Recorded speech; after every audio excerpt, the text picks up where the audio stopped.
He was right behind me. Meeting is called to order. Please stand for the pledge.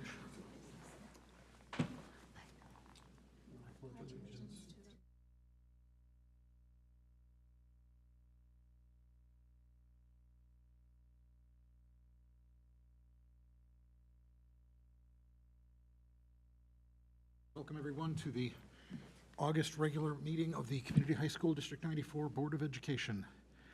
Mission statement, please. Community High School will ignite a passion for learning, foster leadership and responsibility, and empower all learners to live their personal best. Thank you, Rich. Board agreements, please. Board members will be judicious in their use of electronic communication with respect to district business and understand that most electronic communication is subject to the Freedom of Information Act and as such can be made public. In compliance with the Open Meetings Act, board members will not reply to any district email. A board member may discuss district business in person or by telephone or email with only one other board member at a time. Thank you, Lynn. Roll call, please. Mr. Brown? Present. Ms. Casey Mayer? Here. Mr. Nagel? Present. Mr. Ramus? Present. Ms. Munoz? Present. Ms. Chavez? Present. Ms. Murphy? Present. All right, that brings us to public participation. This is the portion of our meeting where any member of the public may address the Board of Education on any topic. We welcome your comments and will carefully listen to your concerns. We will not be able to engage in a dialogue during public participation, but when appropriate, we will direct the administration to follow up. Presentations are limited to no more than 5 minutes per person with a total time limit of 30 minutes for public participation. If you are making public comment, please speak slowly so that the translator is able to keep up with you. If you wish to make personal charges or complaints against individual employees, volunteers, or students of the district, we request that you send the board your concerns in writing rather than stating those concerns during public comment.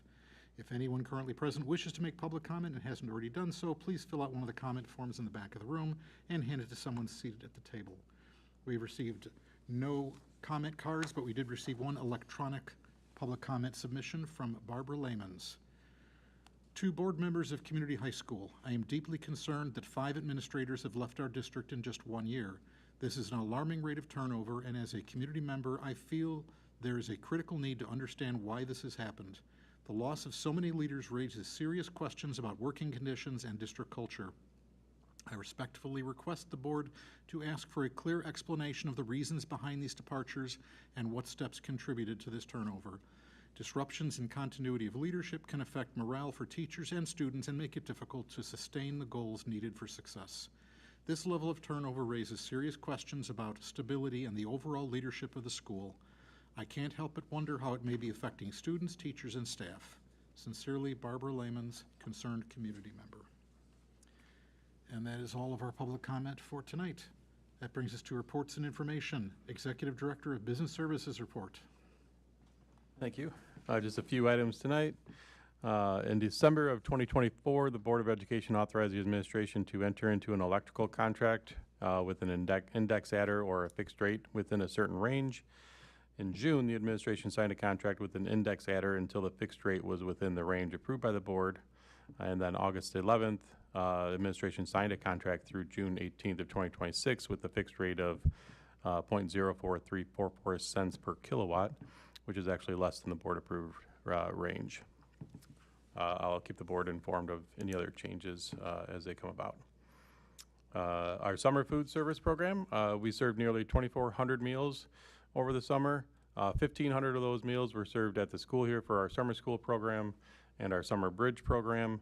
Many thanks to Quest Food Service for their work over the summer to feed our students. Quick construction update and building update. Our construction crews are still completing a few punch list items, but all new and renovated areas are currently being used by staff and students. Our custodial and maintenance crews were busy this summer repairing, cleaning, and painting many areas of the building, and they were even busier this past week as they welcomed staff and students back into the building. Overall, the building is looking great, and we really appreciate their work. The district received a donation in the amount of $300. The donation should be used for school programs. This particular donation was not larger than the $500 threshold requiring board approval, but it is in your packet for underneath my report for your information. And lastly, FY26 tentative budget presentation at the Committee of the Whole meeting in August. Again, any questions, please let me know. Again, we'll have that public hearing at the September board meeting. Any questions? All right, thank you, Dan. Interim Executive Director of Human Resources report. Thank you. As you know, the personnel report, per your request, has been permanently separated out from the consent agenda and placed as an action item under new business. Just a reminder, as an individual board member, please know if you ever have any questions regarding the recommended personnel report, you're more than welcome to reach out to me at any time prior to the board meeting.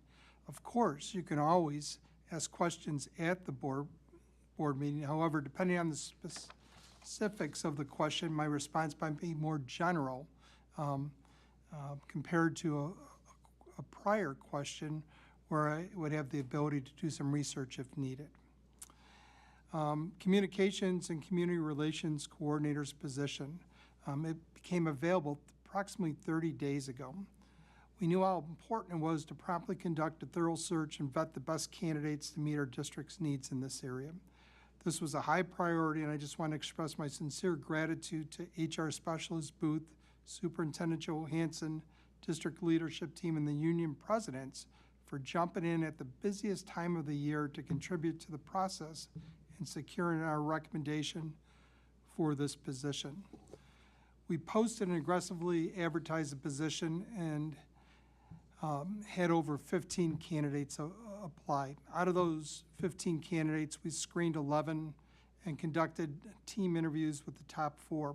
We were overall extremely pleased with both the number and the quality of the candidates, especially at this time of the year, and especially with a very short runway. On our personnel report tonight, we are pleased to be recommending Mr. Roy Ramos for the position of Communications and Community Relations Coordinator.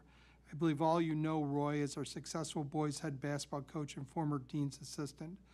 Roy possesses much more than any other candidate, a keen ability to connect and develop positive working relationships with all stakeholders in a school community. And he has a significant head start in our school community.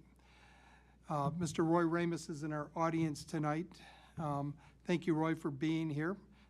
Thank you for your ongoing dedication and your interest in continuing to serve Community High School District 94 in an additional capacity. And then finally, and briefly, our faculty is fully staffed. Our support staff still has a couple program assistants opening, and we have a very healthy subpool of 32. And you can see in tonight's personnel report, the vast majority of coaches and activity sponsors will be filled pending your action, which is an excellent position for any school district at this time of the school year. Thank you. Any questions? Yeah, I have a question specifically in the area of welcoming Mr. Ramos on board. And I'd like to hear a little bit more of the connection that he has had with community stakeholders. So Roy is our basketball coach, and he was also our dean's assistant. He has a unique skill set when it comes with human relations. He connects very easily with many different stakeholders, and he develops mutual trust and respect for each other's roles. And that was by far the #1 skill compared to any other candidate. And so in a short time here as basketball coach and dean's assistant, the amount of people that he has developed relationships with is significant, and we see that as an excellent opportunity to build on moving forward in this role as Communications and Community Relations Coordinator. So those relationships are more internal relationships and community relationships. So they are internal, but also, he works with a parent group and our parents at large. Okay. I'm excited to hear back about the successes in building those relationships, specifically because I know that in the recent years, D94 has really been, their visibility and participation within the community has been very vast. So I can't wait to hear about the successes that we will hopefully hear of soon. Looking forward to share, and Roy is extremely excited. A question, the special education teacher that is having an issue with their Yes. license, if I understand, this person is sort of in line to get that position when their license is achieved, is that Yeah. correct? So obtaining a license, you graduate and get your bachelor's degree, and then you have to go through a number of steps to get your license. And it's a very, very busy time with the different agencies you need to work for, including the Regional Office of Education, the State Board of Education, and also your university. And so this individual has had some setbacks in that, both self-inflicted and also getting caught up during a very busy time of the year. And so we found a solution right now to be able to have her sub in the position that she would be assigned to until she's able to tie up the loose ends, which hopefully will be very, very shortly. Okay, so the loose ends are more or less administrative. So the loose ends are, she needs to take action on something, and then administrative also. Okay, that's a creative solution to a problem. It was very, very creative, and thank you to our staff for working with this situation to make it all come together. Good, thank you. Good question. All right, thank you, Carrie. Principals report. On Monday, August 11th and Tuesday, August 12th, we welcomed our staff back for the 2025 school year. We kicked off Monday with our opening day celebration. It included guest speaker Daniel Bovey, West Chicago mayor, and a student and parent welcome. We also had representatives from We Go Boosters and the Educational Foundation. In addition, our band, choir, and cheer students performed for staff. I also want to thank our board member, Catalina Chavez, for joining us at this event. Staff also participated in a strategic planning session.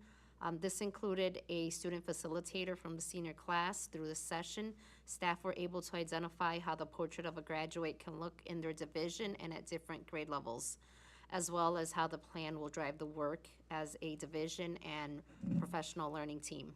On Wednesday, August 13th, students returned for the first day of school. It was a very exciting day to have our students back in the building. Our freshman students participated in our We Go In With Pride program. They started the day in Bishop Gym with a welcome from staff and student ambassadors. Throughout their day, they participated in various activities and presentations to support their transition to high school and help them get acclimated to our school community. We have our open house scheduled for this Thursday, August 12th. It starts at 6:30 p.m.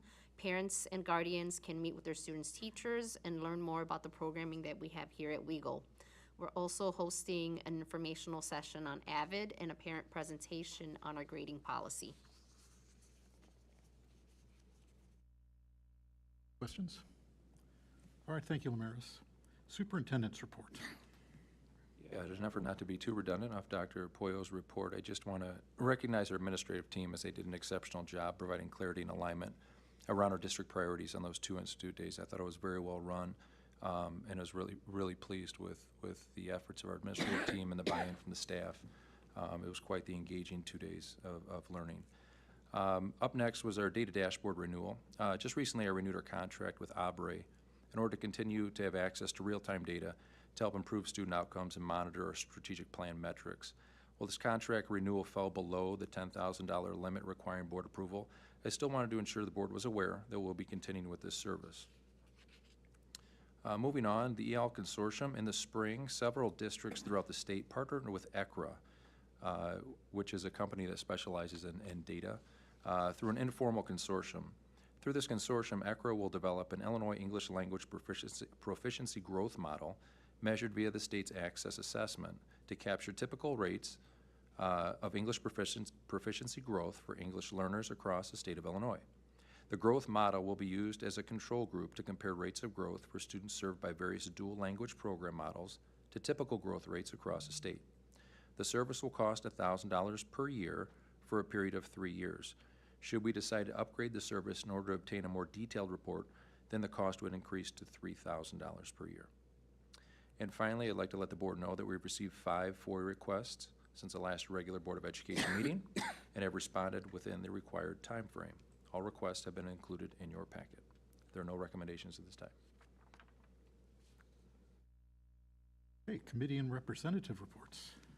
It's a rather brief report here. The only update is through SACID.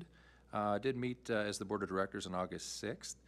The main topic of conversation was around facility improvements. It's an option being considered as a new, larger facility for SACID, where all programs could be housed under one roof.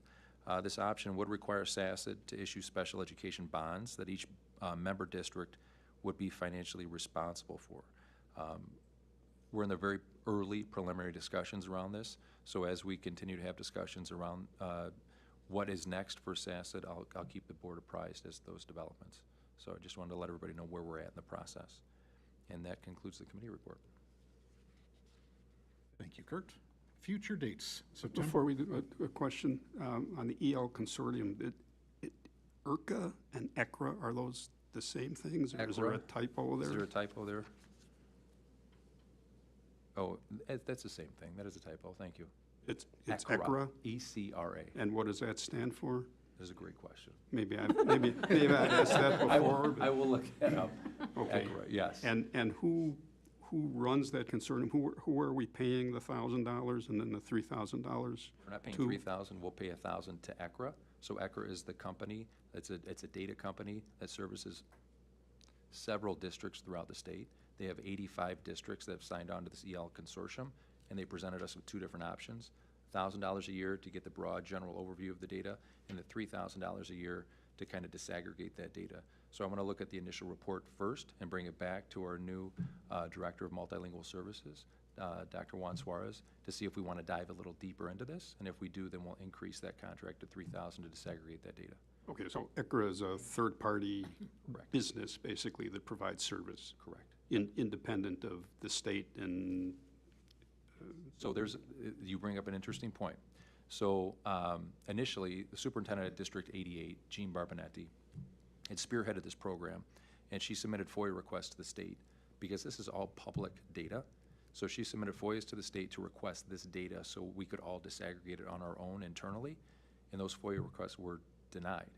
So then her next step was to work with ECRA, which is this data company that she uses for her data metrics in her dashboard, to see if they could gather all this data, pull it all into one central location, and then disaggregate it by program. So that was kind of our workaround. So this should have been FOIA-able through the state, but the state denied the FOIA request, which is why we have to use this workaround. This is going to be invaluable, though, this information. I think so. Yeah. I do. In light of things that have been going on in 33. Mm-hmm. Yeah. So ECRA basically is a data mining company, essentially. And they do that strictly in education, or they do that in businesses and things? I'm just trying to get a feel for what we're dealing with here. As far as I know, they're only in the educational field. And don't get me wrong, they are not a non-for-profit. They're in to make money, right? So they're providing the service to make money. It just so happens that they're one of the only services around that can do this kind of work to this scale. Could we get some additional information on them as a business, just so we have a better understanding of what we're dealing with? And yeah. I guess the other, thing is the security and confidentiality of the information and things like that we're sort of asking them to get for us. Okay. Any other questions? All right, thank you, Kurt. Future dates, September 2nd, 2025 Committee of the Whole meeting, and September 16th, regular Board of Education meeting. That brings us to board members' open comments. Hearing none, that brings us to future issues. All right, that brings us to the consent agenda. Does anybody wish any items removed from the consent agenda for separate action? Hearing none, the recommended motion that the Board of Education approve the consent agenda for the minutes, financials, and reports SOPPA agreements, and semi-annual review of closed session minutes and audio recordings. I'll move. Second. Roll call, please. Mr. Brown? Aye. Ms. Casey Mayer? Aye. Mr. Nagel? Aye. Mr. Ramus? Aye. Ms. Munoz? Aye. Ms. Chavez? Aye. Ms. Murphy? Aye. Motion carries. There being no old business, we move on to new business. Intergovernmental agreement with District 33. The recommended motion that the Board of Education approve the intergovernmental agreement with West Chicago Elementary School District 33 as presented. Can we talk about this for a second? Why don't you move in second, and then we can have discussion. Okay. I'll move. Okay, it's been moved and seconded. Any discussion? Yeah, I am just concerned that we have two government entities, school districts, that I'm just not able to see the take and give here. That, and Kurt, correct me if I'm wrong, they're using our track, they're using our gym, they're using our facilities, we are using their fields, we are maintaining the fields, we have improved the fields, and yet we're still paying them $10,000 a year. Correct? That is correct. And what am I missing here? I'm not seeing the fairness of give and take, especially between two school districts in one city. Well, I think you have to go back to the start when we entered into this agreement back in 2003, right? 2003. It was a 15-year agreement between 94 and 33 for the use of that parcel of land, because we have no land. We're landlocked for the purpose of baseball. So they entered into the agreement at $15,000 a year for a period of 20 years. It's my understanding that we paid the $300,000 up front for that. The 20 years expired about 2 or 3 years ago, and we were kind of left in this limbo. And then we connected with 33, and they said, hey, listen, this contract hasn't been renewed for a couple of years. So then they sent it over to us to look at, and we thought the same thing. We thought, well, if they're using all of our facilities, we've got to get a reduced price here. So then Dan and I sat down, redid the language of the contract, cut it down to $10,000, which we thought was fair and compared to the $20,000, knowing that we don't have another option for baseball facilities. We just don't. And if we decided to play hardball, no pun intended, then we could potentially be without a field for our team. So we thought that this was the best compromise in this situation to ensure that we have a place for our lower level and varsity levels to compete in the spring. Softball already has facilities that we work with the Park District on, so that's not an issue. Obviously, we have the turf field that covers a large portion of our outdoor athletics, but we're missing field space for our kids to play on. And if we went into this too strong and they decided to say, you know what, we're just going to keep it, we have no other we literally don't have another option, and that would be terrible to put our kids in that position. And this contract is going for how long, did you say? 10 years. 10 years. And if another option were to come up within that 10 years, we're kind of screwed that we can't back out of it? I wouldn't say that. I think there's always open. I mean, I think we're always open to have that conversation. It comes back to the relationship we have with 33. If there's a better option out there, we can go back to the table and say, listen, we found a better option. We no longer need that land anymore. There's a termination clause in the policy of 180 days if we wanted to terminate for some reason. There's no penalty if we were to want to terminate at some point? No.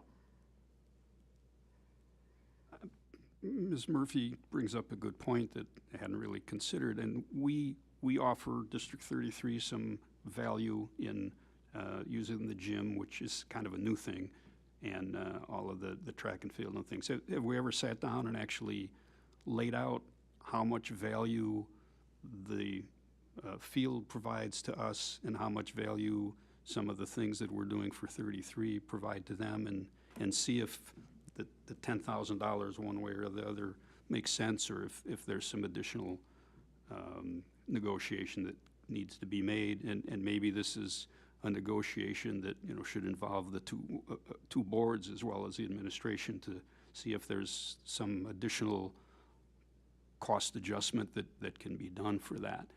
When we do the gym for their graduation and things like that, do we provide all of the custodial services and security services and things like that, or are they paying extra on top of just the use of the facility and things like that?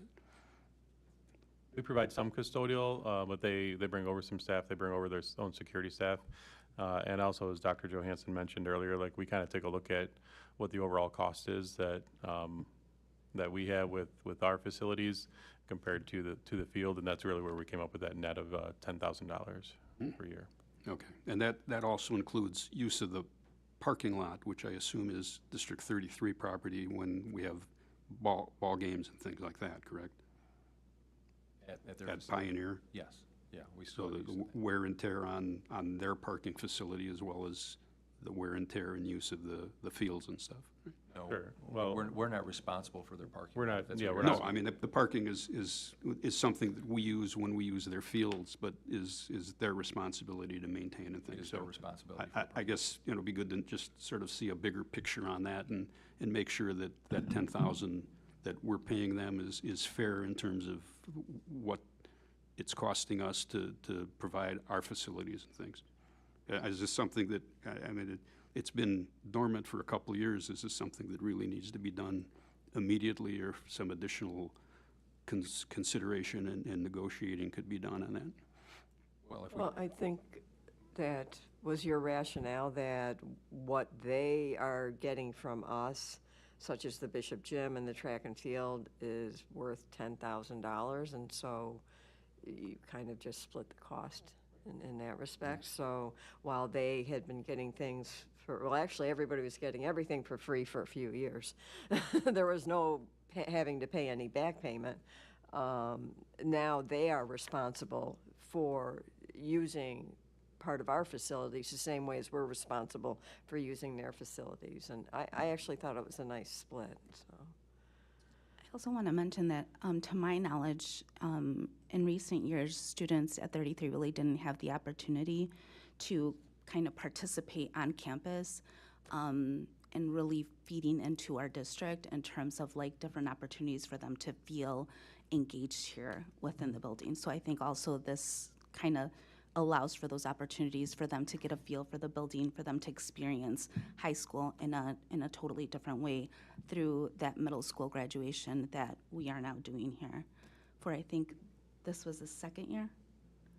And so those opportunities, I think, add value to, again, just overall the act of good faith and building a good, solid relationship with our feeder programs. what we risk by delaying this is potentially getting into a back and forth and not having a facility for our baseball team to play on in the spring. And we risk damage. But this was a healthy compromise. Certainly the fact that there's the ability to terminate at some point without penalty, should there arise an opportunity to say, okay, let's sit down and renegotiate this, it would be painless to do that. Any further discussion? All right, it's been moved and seconded. Roll call, please. Ms. Casey Mayer, Aye. Mr. Nagel, Aye. Mr. Remus, Aye. Ms. Munoz, Aye. Ms. Chavez. Aye. Ms. Murphy, No. Mr. Brown. Aye. Motion carries. Committed transportation funds. The recommended motion that the Board of Education approve the resolution as presented to decommit $195,000 of transportation funds as of June 30th, 2025. So moved. Any discussion? Roll call, please. Mr. Nagel, Aye. Mr. Remus, Aye. Ms. Munoz, Aye. Ms. Chavez. Aye. Ms. Murphy, Aye. Mr. Brown, Aye. Ms. Casey Mayer. Aye. Motion carries. Software renewal. The recommended motion that the Board of Education approve the renewal of software contracts as presented. So moved. Second. Any discussion? Roll call, please. Mr. Ramos. Aye. Ms. Munoz. Aye. Ms. Chavez. Aye. Ms. Murphy. Aye. Mr. Brown. Aye. Ms. Casey Mayer. Aye. Mr. Nagel. Aye. Motion carries. Pool repair. The recommended motion that the Board of Education approve the proposal from Miller Concrete, West Chicago, Illinois, in the amount of $12,050 for the excavation of up to 3 access holes and to backfill those holes. So moved. Second. Any discussion? Roll call, please. Ms. Munoz. Aye. Ms. Chavez. Ms. Murphy. Aye. Mr. Brown. Aye. Ms. Casey Mayer. Aye. Mr. Nagel. Aye. Mr. Ramos. Aye. Motion carries. Bishop Jim mold remediation. The recommended motion that the Board of Education approve the proposal from Hygineering, Inc. for the amount not to exceed $12,250 for the remediation of mold in the Bishop Gym. So moved. Discussion. Sorry, who's second? Thank you.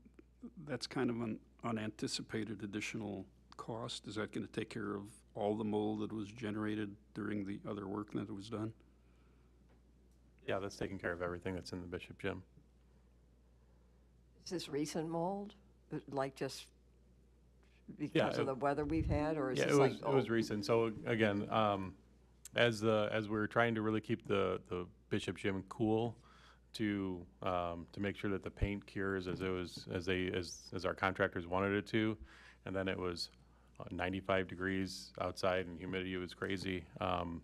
It just kind of the skylight started to condensate, and that just kind of seeped over, and it was just kind of a perfect storm, similar to when a few years ago when we were replacing the air handlers in the Bishop Gym, and it was super hot, and then we cooled it down quick, and it just seems like in those extreme environments that it just pops up like that. So hopefully we're done with extreme environments and we're good for a while. Was it that we were trying to cool it cooler than it normally would have been? Yes. Okay, so it's not like we were keeping it at a typical temperature. No, we were in the low 60s in the gym. Really? They wanted it really chilly in there. Should, Paint? Oh. I guess I have to ask the question, should the painting contractor have been aware that by doing that, you're running the risk of mold? I mean, they're the experts may in not have painting, thought and about the they're the ones that skylight, so- requested it.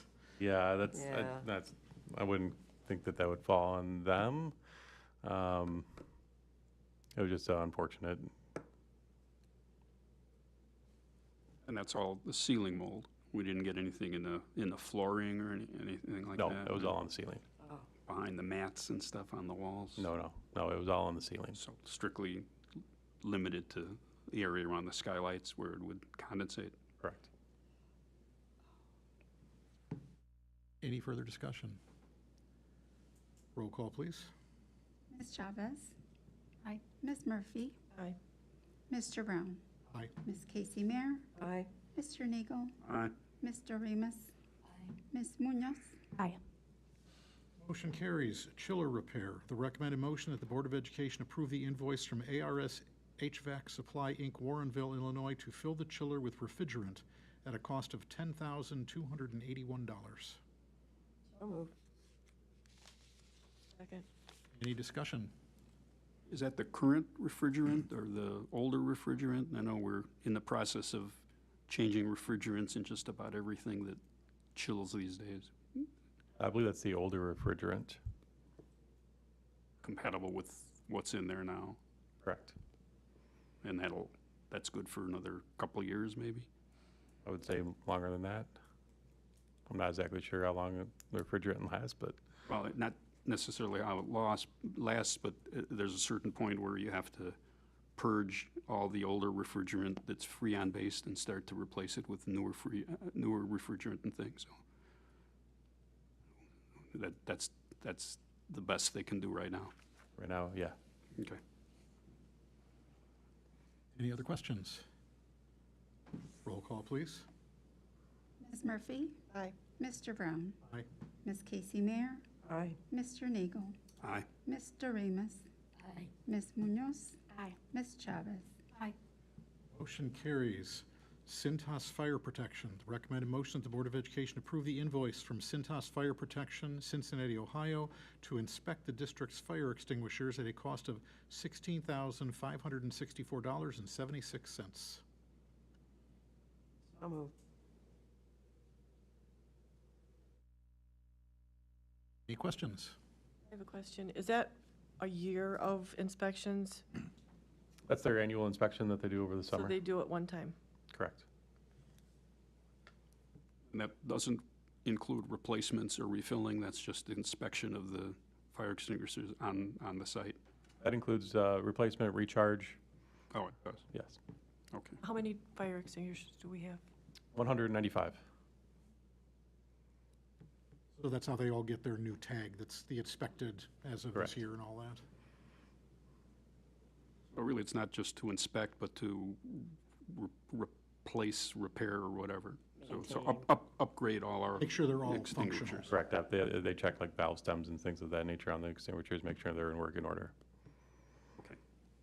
And that's, I didn't look at it that close. That's the way the invoice is worded for like upgrading and maintenance. Basically, it's like a maintenance program. Yes, For it the is. fire extinguishers. Yes, and then the invoice has multiple line items where it specifically states out what they did during that inspection.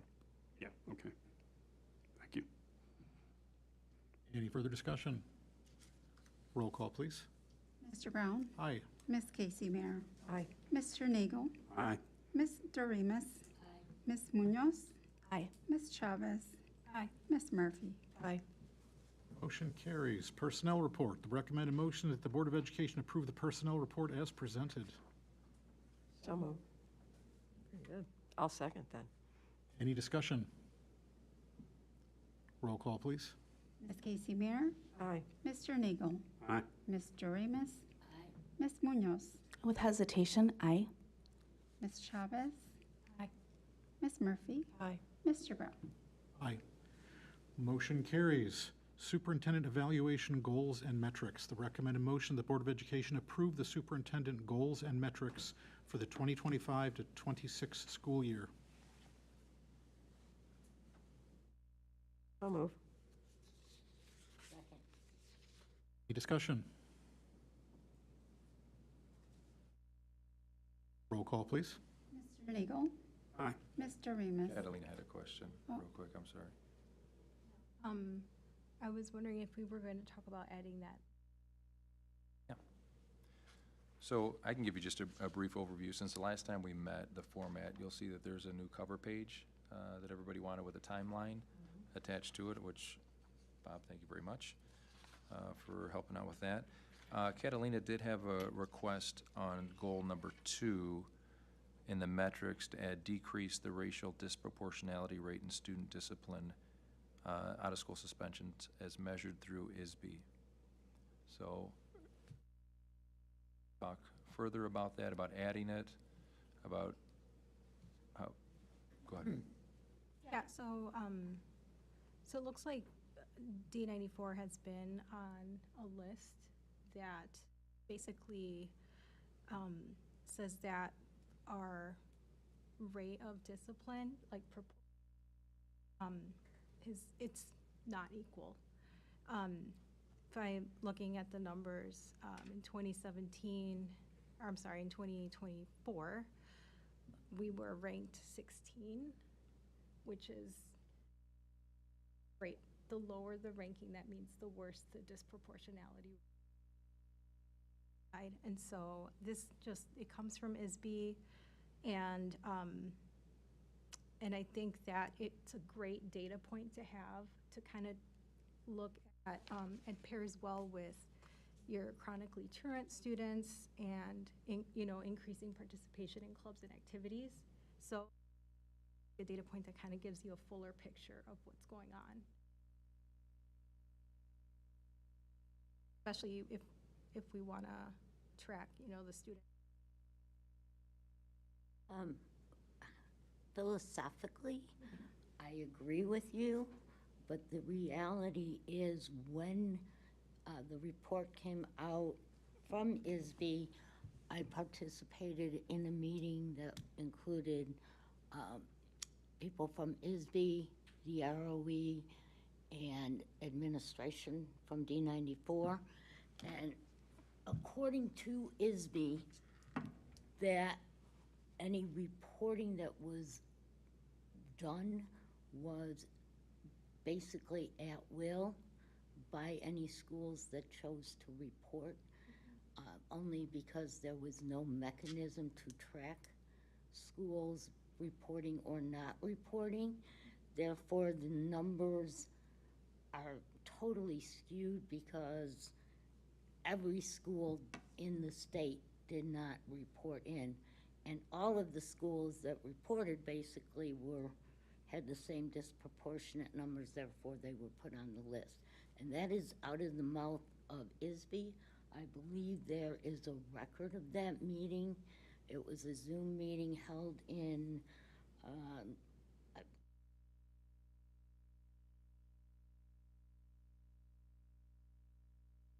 Yeah, so the numbers that I'm looking at are from 2024.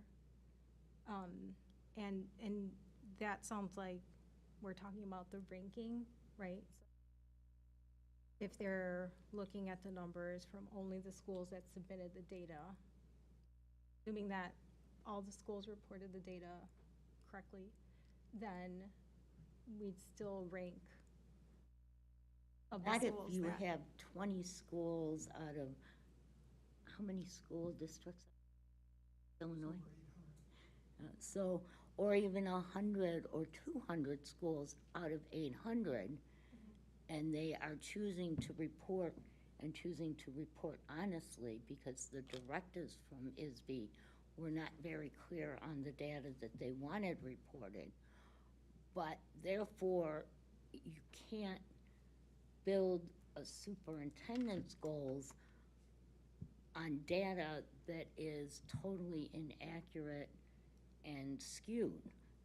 That would be unfair to our superintendent to do that. I think asking to improve those numbers based on accurate data that came directly from our school would make sense, but doing it based on something from ISB that absolutely made no sense. My understanding is that ISB is using numbers from the district. It's not from the district. But you get on the list because of those numbers, because you reported. Everybody isn't reporting. Right. But basically what the people from ISB said in this meeting was the report truly made no sense because most of the schools who did report did it because they were trying to be honest and they were trying to do the right thing by filing this report, whereas most of the schools in the state didn't even bother.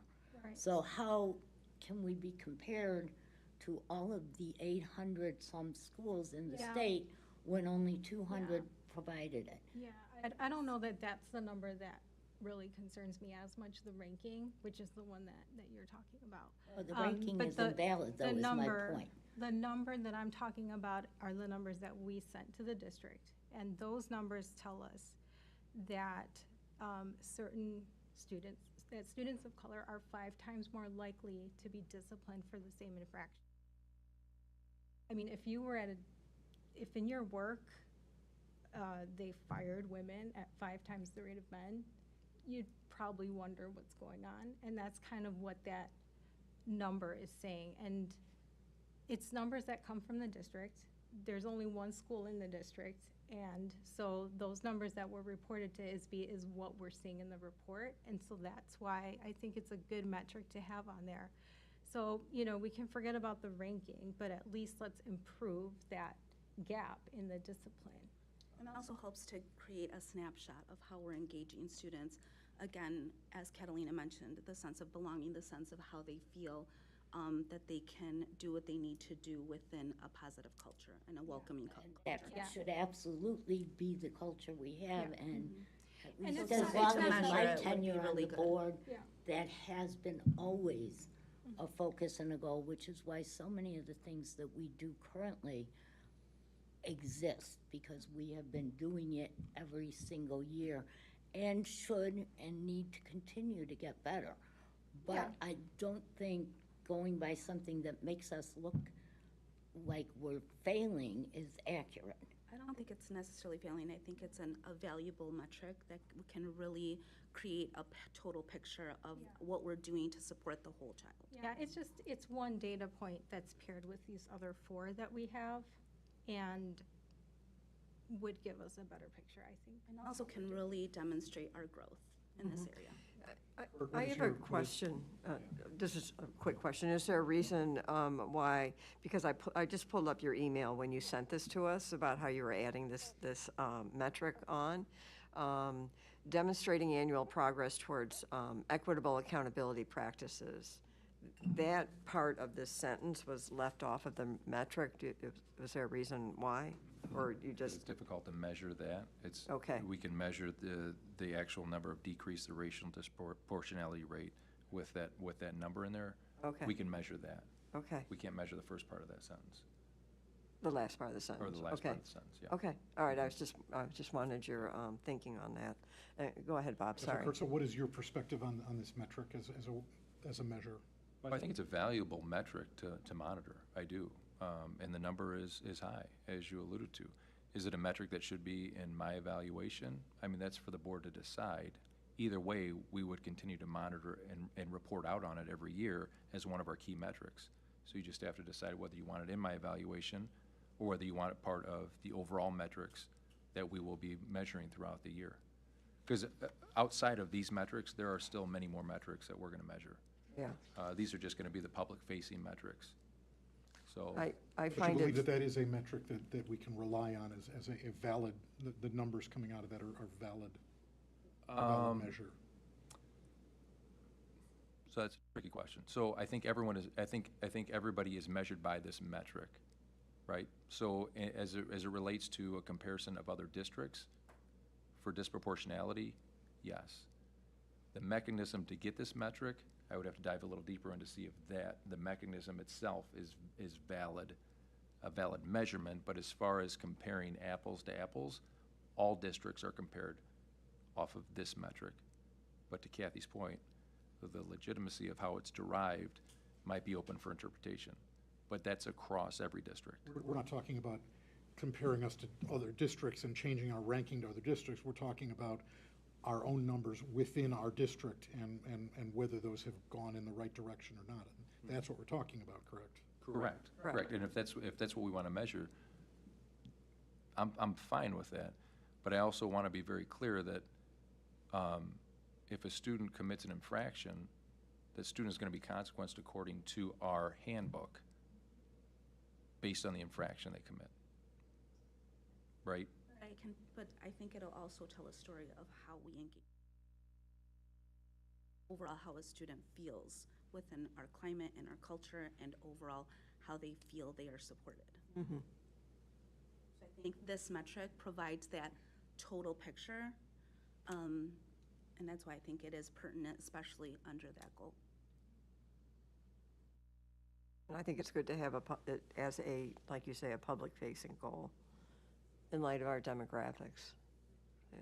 It certainly is one way of keeping the board very focused on that Yeah. as a measure, which is an important thing to keep a watch on. Annie, I have a question for you. How exactly does that tell a story? So there can be students that get every bit of support, and we do.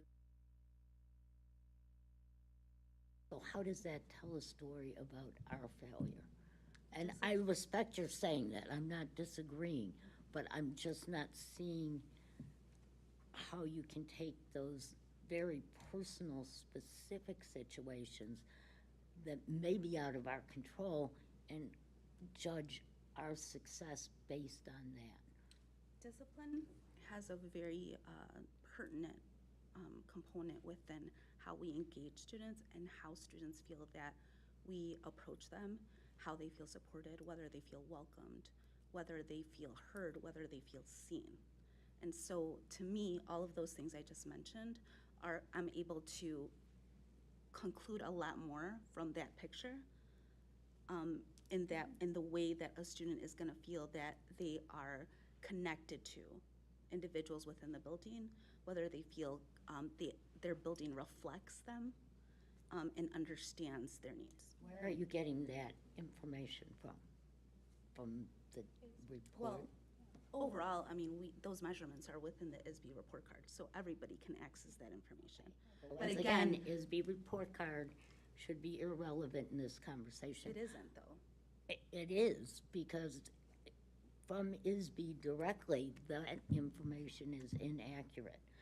But getting the information itself is very important and critical, and I fully agree with you.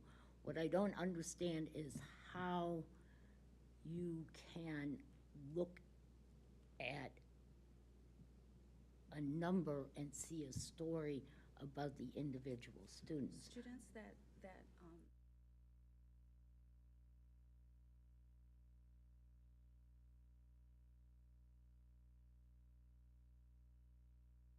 so that helps to inform and overall depict a bigger picture that we need to understand. And it could drive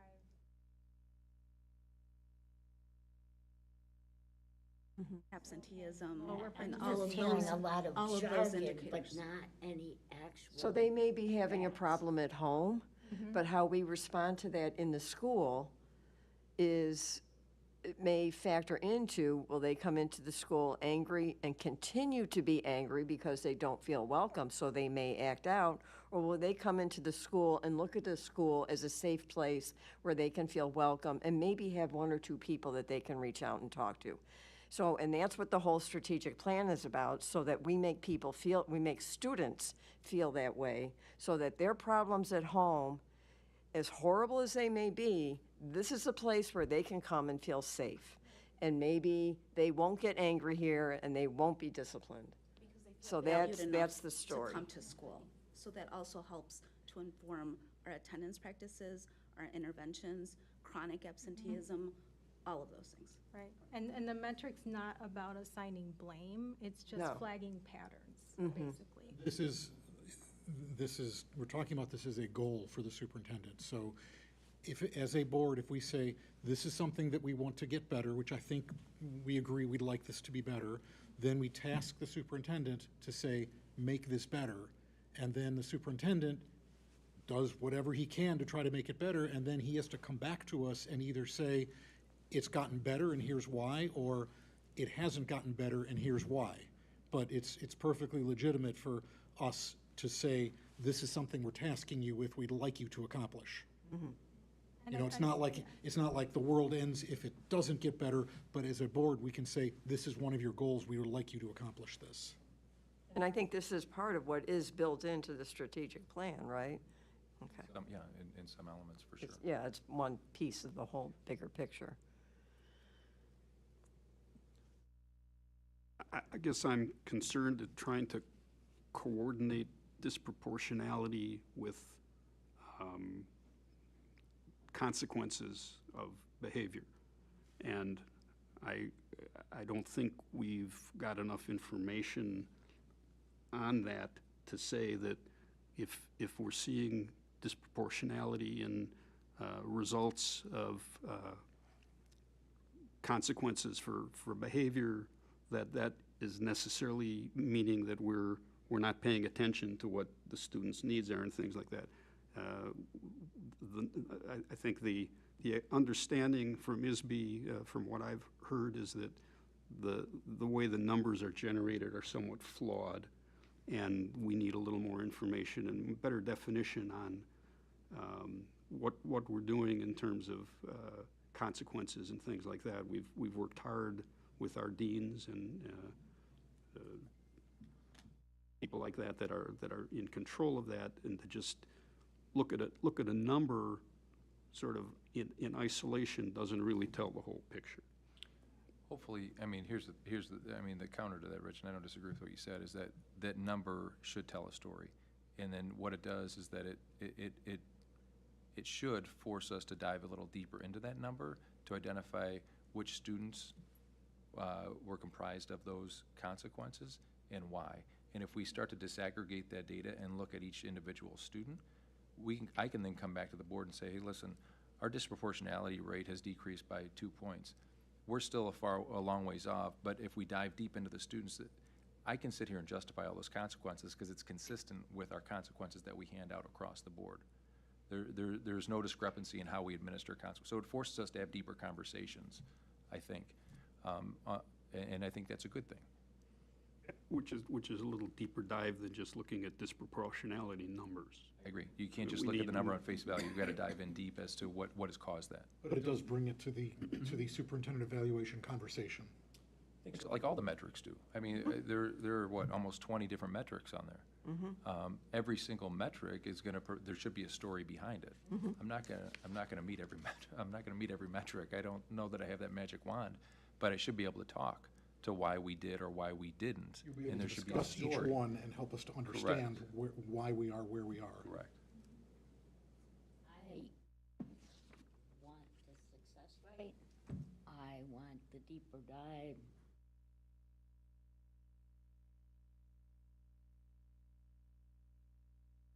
But I'm not hearing anything that convinces me that, one, it should be part of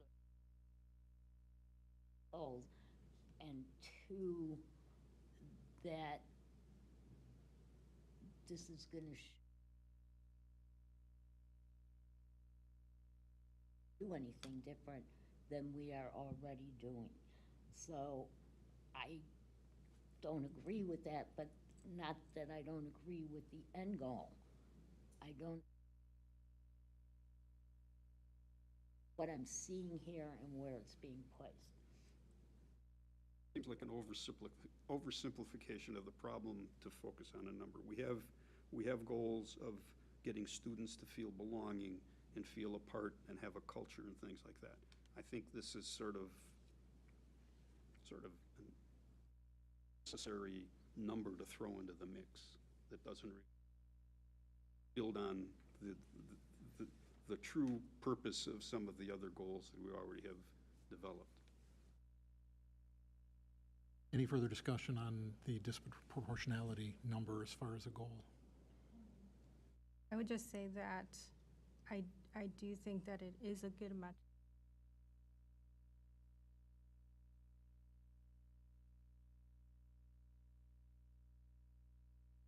A number that will be taken into context with the other metrics. So we're not focusing on the one.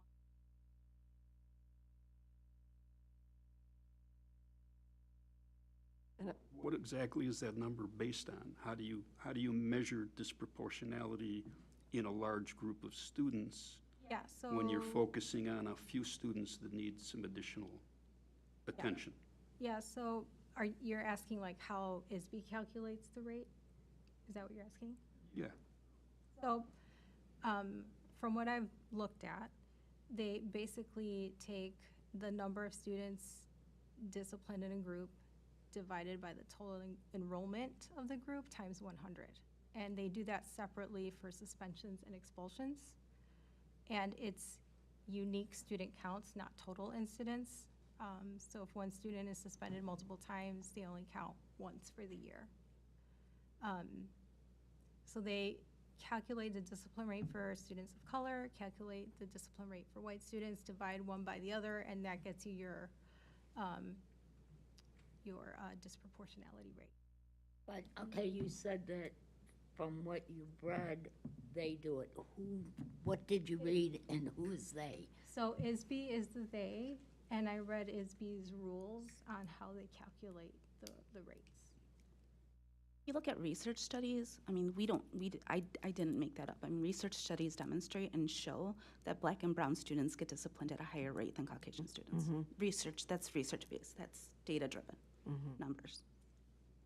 So looking at, D94, students of color, 87 students were disciplined, divided by 1,600 students enrolled will get you 5.43. White students, 4 were disciplined, divided by 411, that gives you 0.97. You divide those two numbers, you get your 5.58. So students of color were over 5 times more likely to be disciplined, and that's adjusted for population size. It's not raw numbers, it's just the rate. So, you know, just going back to that example, if you work at a company and women are fired at 5 times the rate of men, we don't automatically say, well, the women are terrible workers. We're like, there's something going on there. And that's why I feel like that's a good data point to have, and along with the other metrics. Well, And I think it shows that we're transparent and we're willing to talk about this, that we are willing to make this a point that we want to do better on. And I think it's important for our community to know that, because historically, they think that it has been disproportionate. Whether it has or hasn't, I'm not here to debate that, but that's what the community has felt. And if they get the feeling from this that we are listening to them and we are addressing this as an issue, because it truly is an issue everywhere, then I think that that's important. And again, I keep bringing up the strategic plan, because I think that's what the strategic plan, to me, just a very simple thing to say about it, is that it's showing everybody we want to be better. Because we do. We want to be better. We want to be the best school in the whole country. We want our students to leave here feeling good about themselves, and that they just spent 4 years in a place that was productive to them, and they can go out and be productive adults. And if we keep sweeping this subject under the rug, we will get nowhere. So I think if we are out in the open about it, and if we find out that it's not that bad, then that's fine. If we find out we can improve upon it, all the better. once again, I agree that we need to talk about it. We should be transparent about it. It should be, and has been in the past, one of the things we always have talked about and worked on, and we need to continue that. And I am not arguing that continuity needs to be critical, but I'm not convinced that perception is as you're describing.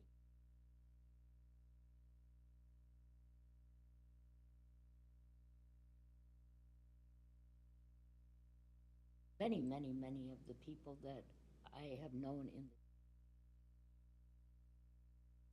and I want it talked about at this table all day long, as much as we need until we get where we want to be, but I am not convinced this is. Well, Clearly, let me there's ask this question. This is an evaluation for the superintendent. And so my question is for you. Do you feel that this is something that's inappropriate to ask for you to monitor, and so we could see how this is changing over this year and the upcoming years? Is this something we're out of line in asking? I don't know that, no, I don't think you're out of line at all in asking. So I'm gonna go back to what I've told our administrators in our retreat that we did, and we talk about their individual goals. What you write down and what you measure gets your focus, right? So if this is a focus of the board, then we need to write it down. And if it's in my evaluation, then that'll be a focus because it's written down. So the idea of just talking about it is great, but that doesn't gain any traction. So I'm hearing from the board, there's some discrepancy as whether it should be in my evaluation or whether it shouldn't, but resounding, I'm hearing that we should continue to talk about this and monitor this. So if it's important to the board, then put it in there, and let's write it down, and let's track it, and let's measure it. Whether it's in my evaluation or not, we're still gonna measure it, right? Because it's important to the board, it's important to our community. So, getting back to your point, I think it's fair. I think it's fair. And it's a data point. But I will also tell you, like I said at the beginning, there are some people that will look at this and say, well, if you focus too heavily on disproportionality, that means that certain students they're gonna get a free pass. Wait, that's nonsense, right? So we have to make sure that we are consistent with our approach, not only in building a sense of belonging and a strong community for the students, but also when students misbehave, they also need to know that there are clear consequences regardless of the student, and those are the consequences, and that's the progressive discipline that we're going to follow in the school. And then we can have that conversation. If the number goes down, we'll talk about that. If the number stays the same, we'll talk about it, but at least it's a data point that we'll be able to dive deeper in and have more meaningful conversations on. Thank you. Clearly, there's some difference of opinion on whether this should be included as a metric for the superintendent evaluation, and it's been a very thought-provoking discussion we've had. At this point, there's a motion and a second to approve the superintendent goals and metrics as they were presented, which, as they were presented, did include the disproportionality metric that we've been discussing. So unless there's further discussion, we can proceed with a roll call. Roll call, please. Mr. Nagel? No. Mr. Ramos? No. Ms. Munoz? Yes? Ms. Chavez? Yes. Ms. Murphy? No. Mr. Brown? Aye. Ms. Casey Mayer? Aye. Motion carries. We'll go forward with that, and we'll see how that goes. And that's the end of our business for tonight. There's no closed session, so is there a motion to adjourn? Before we do, I'd like to circle back. Let me find this here. We've approved the opening, releasing of some of the closed meeting minutes. According to the legislature, we have the option of purging audio recordings, but we're not obligated to do that. I had asked the question whether the board needs to approve purging, or if it automatically happens. We approve it, and we did approve it tonight. We approved We approved the purging of the audio recordings tonight. It was part of the consent agenda. of what dates? Anything that's at least 18 months old. That was in the consent agenda. That are part of the Attorney General's investigation.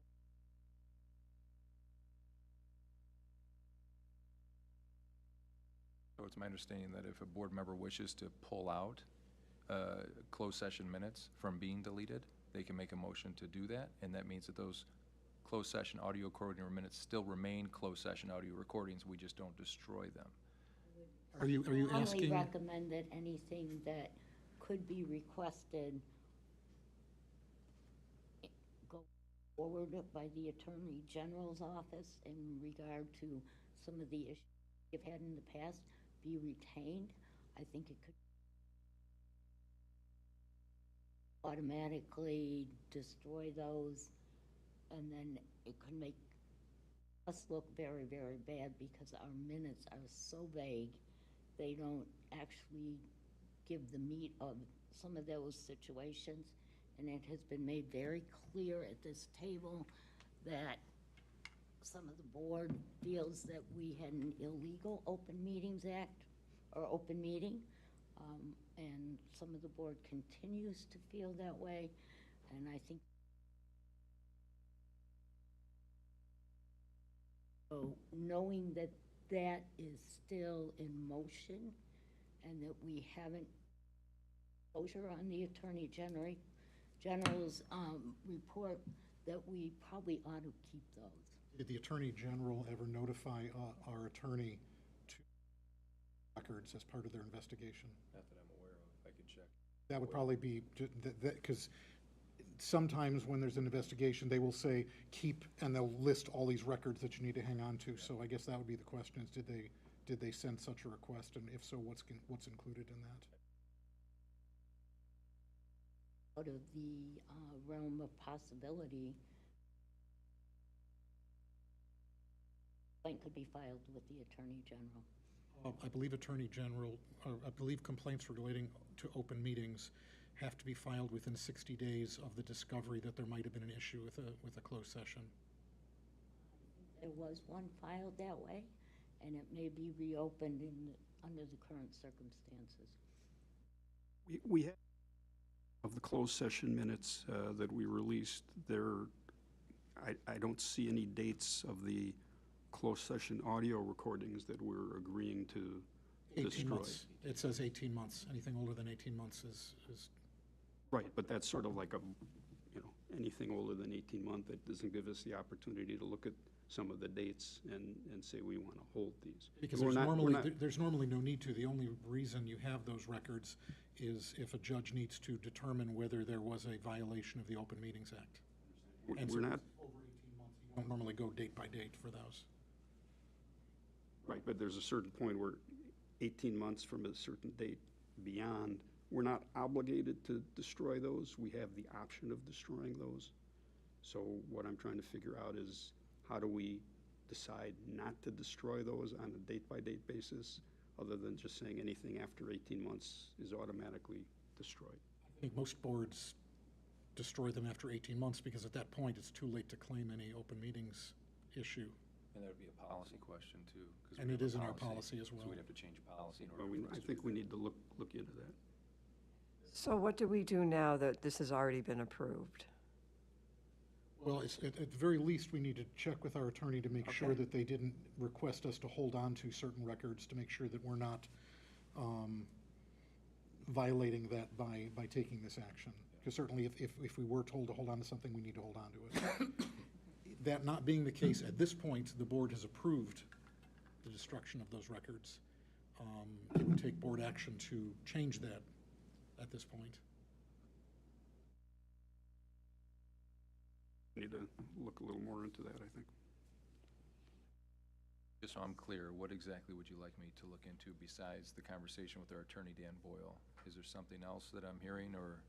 I would like to know the status of the Attorney General's report, and I would like, again, as has been requested,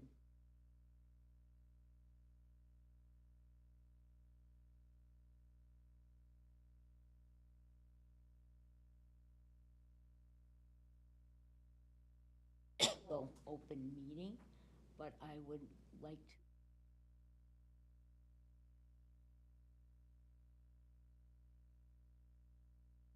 board deserves to have that also. But that matter is not dead, and common sense.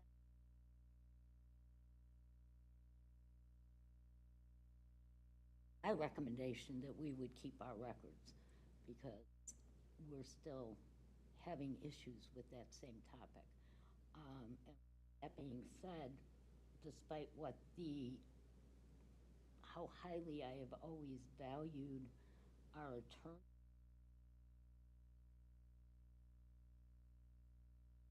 that point in time by him also, and that ship has sailed.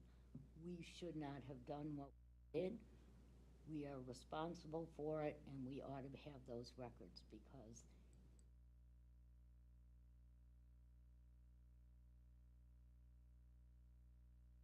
personally, I would be delighted to see that happen.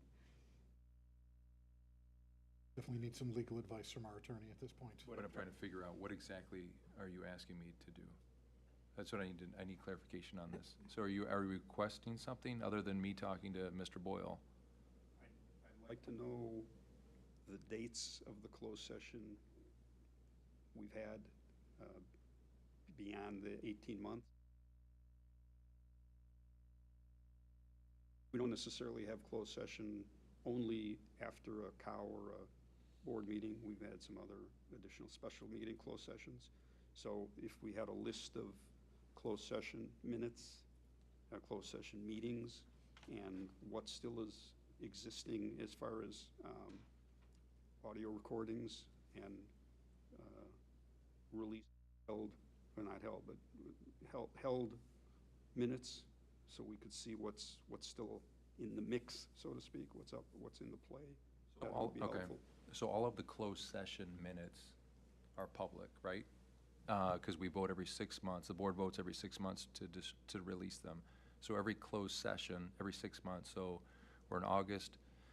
The last time was January, February, and then we did August before. So that would be the list of all closed session meetings that we had. Every closed session meeting also has an audio recording attached to it. And that's all in board book. Which go beyond the 6-month review. Correct. Those are Correct. So anything beyond the 18 months, we've already destroyed. Even though we had a lawsuit pending, or an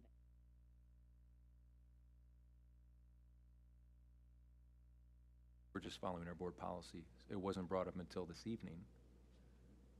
Had Well, it been- plus it was approved in the consent agenda, so my question is, I mean, it's very clear here what it states, that anything prior to January 1st, 2024 would be, all the audio recordings would be destroyed. And I'm sure we've had something similar in the consent agenda, however long ago. Every 6 months, we have the Every same- 6 months? Yes. But my question, though, too, is what do we do now, Robert's Rules wise? Thank you for pulling out the book. Because we've already approved the whole consent agenda, and apparently it should have been pulled out and dealt with separately. So does this affect everything else that we approved in the consent agenda? Do you know what I mean? Yeah.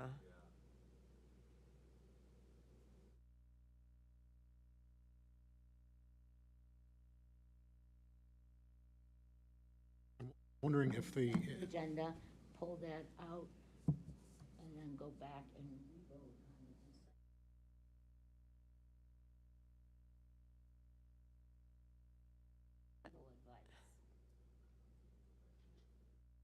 or is it possible to? Are we allowed do to a- do that a after re- we've already a voted? reconsider on the destruction of closed meeting audio recordings portion of the consent agenda?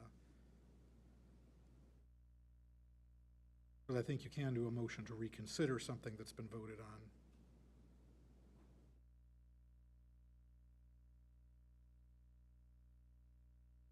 And would that be the way to pull it out of the consent agenda without having to undo and redo the whole consent agenda?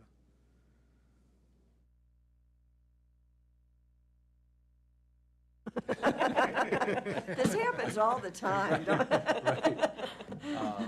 That's, right. I guess we could do that.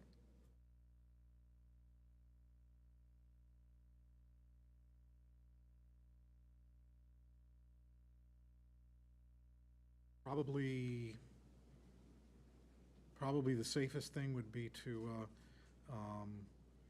philosophically hold off on those destruction of the audio recordings until we get some advice from our attorney on whether there's any issue.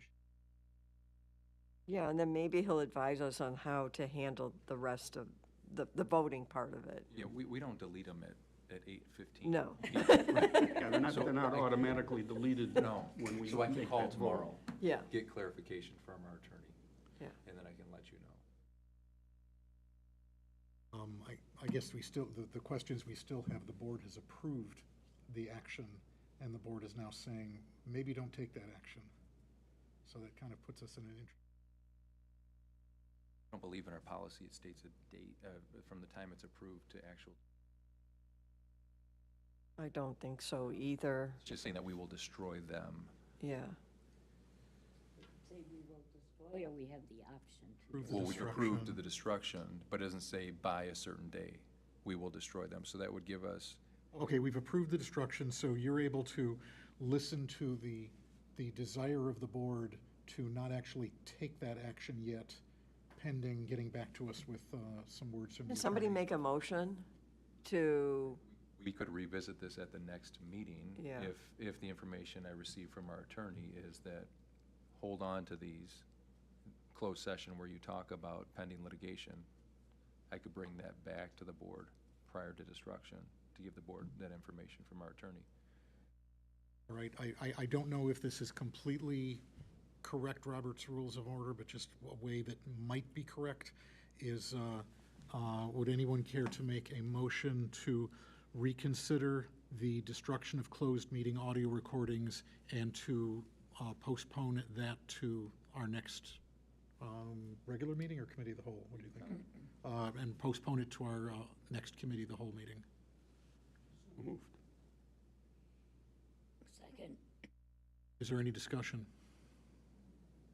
So the net effect with this would be to basically pull out the destruction of closed meeting audio recordings from the approved consent agenda and bring that back to the next COW meeting, along with some words from our attorney as to legal issues relating to this. I do have a question that falls into this little discussion area. Just so I get this straight in my head. So we would be approving the destruction of audio recordings that were 18 months ago, January of 2024. the destruction of the audio recordings would be 6 months worth because we do this every 6 months. So I'm kind of just getting a time frame in my head. So that time frame would be like the end of 2023. Right, it'd be from 24 to 18 months ago. Right. But it's 6 months worth of Correct. That's 6 audio months. recordings. Yeah, so Because 2 it's a years ago. 6-month chunk every time we do it, but they're always 18 months ago. Correct. Okay, all right, thank you. Yeah. I guess the other question is, who holds these recordings, and what is the administration process of saying that we had these recordings and we've deleted them? So once How does that get recorded or documented? So once action is taken by the board to destroy the audio recordings, EV then does just that. Erases the audio recordings for the dates that were identified and approved by the. Thank you. So we have a list of all the audio recordings that have been deleted for the last couple of years at least. Nothing has been pulled out to the best of my knowledge. So even prior to me, so we've gone through this process every 6 months to release or keep the minutes and then to delete the audio recordings. So the only thing that's available right now that we have not deleted, to the best of my knowledge, is the span in which we are requesting to delete in this moment. Last 18 months worth. No, the No, previous. beyond 18 months, so there's the like previous- a 6-month window. Previous 18 So months. 18 months 24 months ago ago was to 18 months ago. January. Right. So it would be the 6 months of like June 2023 to December 2023. Everything before June of '23 has probably already been It's already destroyed. been destroyed, yes. It would probably be helpful. I'm interested, probably fall right into that time frame, so that's pretty. Prior solid. to, that have already been destroyed, is that what you said? Any other questions at this point in this unusual motion? All right, so a vote of yes on this would be we're undoing the destruction order and we're postponing that until further information at the next Cal meeting. Roll call, please. Mr. Brown? Aye. Ms. Casey Mayer? Mr. Nagel? Aye. Mr. Remus? Aye. Ms. Munoz? Nay. Ms. Chavez? Aye. Ms. Murphy? Aye. All right, motion carries. We will pick this up at the next Cal meeting. At this point, is there a motion to adjourn? Second. All those in favor? Aye. Any opposed?